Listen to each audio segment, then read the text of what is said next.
Hello, welcome to Tony's Math Hacks. I would like to talk with you about squaring numbers. So when you square a number, you multiply a number by itself. And we all learn multiplication sometime early in our math education, and you memorize a bunch of squares. You know that 1 squared is 1 and 2 squared is 4, all the way up to probably 12 squared equals 144. And those you just kind of walk around knowing. So what if you want to go further than that? Well, first of all, let's talk about numbers that end in 0. If you want to know 40 squared, you just square the 4, which is 16, and you double the number of zeros, 1600. If you want to know 700 squared, you just square 7, that's 49, and you double the number of zeros. So there are 4 of them now, and that looks like 490,000. Whoops, I didn't write squared. There it is. So 700 squared, 490,000. Great, that tells you how to account for zeros. Now, what if you want to know, for example, the next number, 41 squared? So if you already know 40 squared, imagine a square that is 40 by 40. If you want to make it 41 by 41, first you have to add another row on the side. That's another 40. Then you have to add another row at the bottom, and it's a little bit longer. That's 41. So if you want 41 squared, just add 40 and 41 to the total you already have. So what does that come out to? 1600 plus 81 is 1681, and that must be 41 squared. Wonderful. You can do this for any number. If you know a square, you want to get the next square. What's 42 squared? We'll add 41 and 42 to this. That means we're adding 83.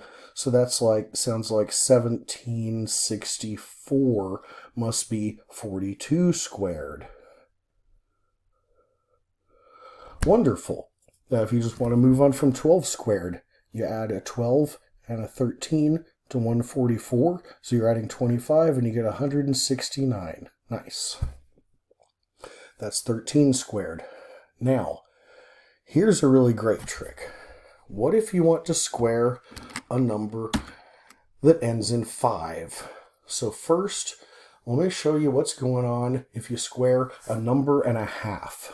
We know what 7 squared is, it's 49, but what if you want to know 7 and a half squared? Well, let's think. 7 plus 1/2 times 7 plus 1/2 is going to be 7 times 7, that's 49, plus 7 times a half, plus 7 times a half, plus a half times a half, which is a quarter. Now, when you take 7 times a half and 7 times a half, that's 7 times 1. So 49 plus 7 plus a quarter. Well, 49 is already 7 times 7. You throw in another 7, you have 7 times 8 plus a quarter. 7 times 8 is 56, so you get 56.25. So any number and a half you want to square, let's say you have 9.5 and you want to square that. Well, you take 9 times the next number, 10, that's 90, and add a quarter. So you get 90.25, and that's 9.5 squared. Well, this is pretty great because if you want to square a number that just ends in 5, like 75 squared, you say, what's 7 times the next number? 7 times 8 is 56, and then throw on a 25, 5625. What if you want 115 squared? You say, what's 11 times 12? That's 132. Throw on a 25. 13225 is 115 squared. So that's a pretty great trick for squaring numbers that end in 5. And then if you want 116 squared, you can use the trick we already learned and just add 115 and 116 to the number you have already. So that's 231, and you get 1, 3, 4, 5, 6 is 116 squared. Good times. That's another math hack from Tony, and I'll see you next time.